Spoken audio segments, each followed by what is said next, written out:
I'm Candice. I'm a therapist of the Christian Closet. I'm also the founder of the Christian Closet. I'm incredibly proud of what we do as a team, joining LGBTQ plus folks and their families as we look for healing and reconciliation with our faith. And today I'm going to be talking about staying grounded as an LGBTQ plus person. I think staying grounded can be especially hard sometimes for queer folks because usually at some point in our lives, someone that we trusted, a pastor, a mentor, our parents, a close friend, at some point they communicated to us, whether directly or indirectly, that because we're queer, we don't get access to God.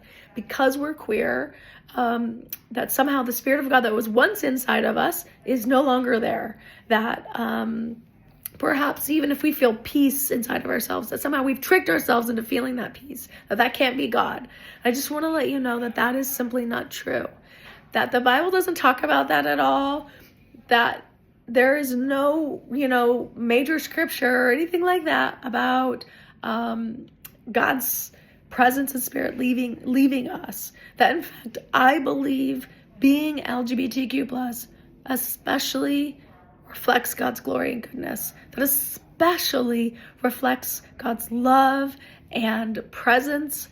And so really it is about you being able to tap into that peace and that joy and that sense of spirit that has been inside of you this whole time. Allow yourself to hear that and trust it. And it might be really small. It might be like a tiny whisper at this point.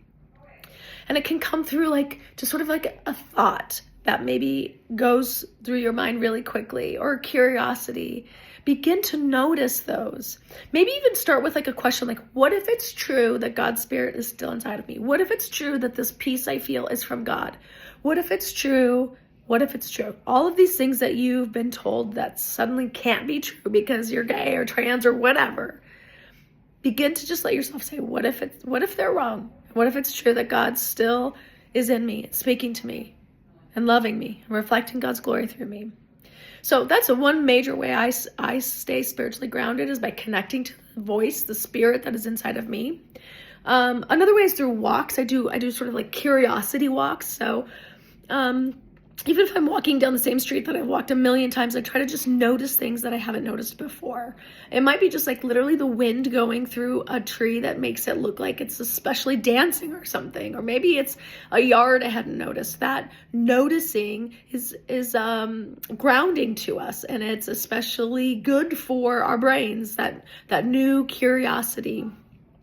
Maybe it's that someone sent you a song, a new song that you hadn't heard, and you just find yourself playing it over and over and over again. That thing inside of you that says like, I want to listen to this over and over. There's something connecting deep inside of me. Maybe that gets to be your spiritual grounding, practice. That's something deep in you is connecting to this art. There are no boundaries. So just follow that curiosity, follow that thing inside of you that's this teeny tiny voice. And as you listen to it, it begins to grow and get stronger. Know that you were loved. Know that we're here for you. I'm so grateful that you'd be listening to our videos. Okay.